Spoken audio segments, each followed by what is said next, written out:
A woman freaked out on an American Airlines flight over the weekend, and since we now live in a culture that encourages people to film people in distress rather than to help them, the poor lady has gone viral. Say whatever you want. I'm telling you, I'm getting the off, and there's a reason why I'm getting the off, and everyone can either believe it or they cannot believe it. I don't give two but I am telling you right now, that mother back there is not real. And you can sit on this plane and you can die with them or not. I'm not going to. So what happened? Was the woman having a psychotic break?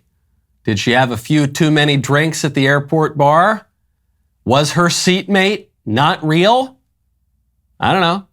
It seems unlikely, but maybe Matt's right and she saw an alien. Or maybe, since Matt is not right, maybe she saw a demon. I don't know. I have very little interest in observing a woman's apparent meltdown on an airplane, but I have a great interest in observing culture. And I can't help but notice, in this case, how different the reaction is from the last big viral moment that our whole culture embraced. A couple of months ago, a vagrant, violent criminal with a rap sheet a mile long, a man who had recently beaten up elderly men and women, walked onto a New York City subway train and threatened to kill people. And our culture makers, our media, our political establishment, they treated that man as the most innocent, downtrodden, sympathetic breakdancer ever to moonwalk onto the F train. An oppressed black man struck down by the scourge of white supremacy, that ubiquitous, deadly scourge. And then, this past weekend, a white woman had an emotional outburst and walked off an airplane without threatening anyone. And she is now a universal object of mockery and derision, a dumb, stupid Karen who should probably be arrested and put on some meds. What matters about the airline freakout video is not whether that lady thought her seatmate was a real person or not. More significant about the video is whether the viewers think the lady freaking out is a real person herself. Right now, go to Genucel.com/Knowles. Our friends over at Genucel sold out of their dark spot corrector, and our listeners have been begging for a restock, begging on their hands and knees. Well, I've got great news. Just in time for the summer, it's back. Genucel's famous dark spot corrector has not one but 3 cutting-edge ingredients and goes to work fast to target sunspots, dark spots, liver spots, and even old discoloration, both on your face and your hands. You can now enjoy your summer sun, beach, and barbecues without embarrassing spots. Genucel's most popular package also features their summer essentials, such as the best-selling Ultra Retinol Moisturizer with a powerful retinol alternative for safe use in the sun. You'll be amazed at how quickly you will see results, or 100% of your money goes back, guaranteed. Go to Genucel.com/Knowles right now. Get your dark spot corrector in the Genucel most popular package. That is Genucel.com/Knowles right now. Save over 70% off Genucel's most popular package. All orders will include a mystery luxury gift while supplies last. Genucel.com/Knowles. When I saw that video, I thought, look, maybe she had a few too many at the airport. It's happened to the best of us.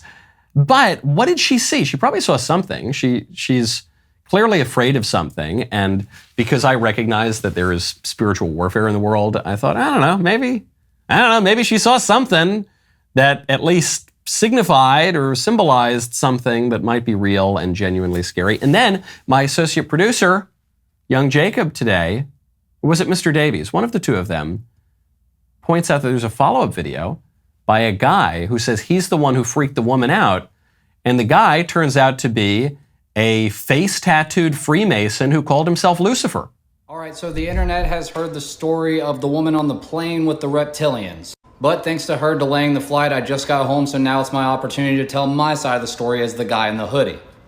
So we're attempting to fly out of Dallas, Fort Worth, and then basically this woman, she sits next to me and she's clearly been drinking. I'm minding my own business, and sure enough, she sees my hoodie that has this Freemason logo on it. Put a pause right there. I'm just minding my own business. This, Ben Shapiro, of every observation he's ever made in his life, his best one is the observation about face tattoo syndrome, which is someone someone tattoos their whole face. They make a huge spectacle of themselves in a way that is really spooky and grotesque. And then they just wait for you to notice it. And then they get angry when you notice it. See, what are you looking at? What are you looking at? Oh, I don't know, the attention you demanded. That's what I'm offering you, because you've tattooed your face in a way that is menacing and spooky, and you've got all these occult symbols all over you. And then you get angry at me for noticing the thing that you were begging me to notice. Keep going. And on top of that, she noticed my ring, so she started to ask questions. Nothing dramatic, just asked me, do I know what these symbols mean? Why am I wearing it? What's the purpose? Yada, yada, yada. And long story short, I basically just say, hey, I'm a Freemason. I even briefly explained how I educate about Freemasonry here on TikTok. Next thing I know, she basically starts to grill me about low-level Freemason and that it's all Satanism and that it's ruled by reptilians and blah, blah, blah. So I simply put my hood up and I started to ignore her and basically just mind my own business. She starts getting louder and louder, and then basically she's like, you know that they worship Lucifer at the top, right? So I looked at her dead in her eyes and I said, I am Lucifer. I heard one individual laugh behind me, so I figured somebody got a kick out of it at least. She starts running up and down the aisles, freaking out, saying I'm a reptilian, and then all this other stuff, she's gonna get off the plane, yada, yada, yada. It doesn't show all the footage, it just says that she's trying to get off the plane because of, I'm not gonna say it here on TikTok, I don't wanna get banned, but then also talking about how, I'm secretly also trying to take over the world. So I looked back at the guy that was basically chuckling before, and I winked at him. So I basically whispered something under my breath saying that, Freemasons don't care to rule the world, we rule the universe. And I looked back at the guy that was laughing before and just kind of winked at him because he started laughing again. Well, I didn't think that she could hear me, but evidently she did, and it's actually a big joke, escalated even further, and then they delayed the flight and so on and so forth. So moral of the story, don't believe everything you hear on the internet. And Freemasons don't care to rule the world when we rule the universe. So, this was a twist that not a lot of people expected. The woman, especially if we're assuming she had a few drinks at the airport bar, pretty much totally vindicated, right? You put yourself in her shoes and you're sitting there next to a face tatted up guy who's got occult symbolism all over his body, who says that he's Lucifer and controls the universe. I think she's pretty vindicated and justified. Now you might say, well, he's just joking. He's just being ironic. And I guess my objection to that point is, I think irony ends once you tattoo your face. I think that's pretty much the end of irony. I've observed on this show before that if you behave in an ironic way for your whole life, it's no longer ironic. It becomes earnest because there's no way to distinguish between irony and sincerity. I think the moment that tattoo gun hits your face, that's when the irony ceases. I think you're pretty committed to the bit at that point.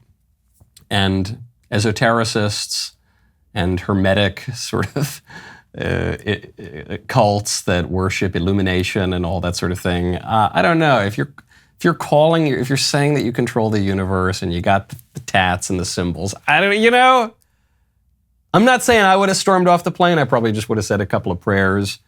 Maybe talked to the guy, figured out what he actually believes beyond all these kinds of slogans. But maybe if I'd had one or two too many rosés, like that lady perhaps did, I might have just walked off the plane too. Boy, what a great clip that was. Make sure that you subscribe to the Michael Knowles YouTube channel. Ring that bell. See you next time.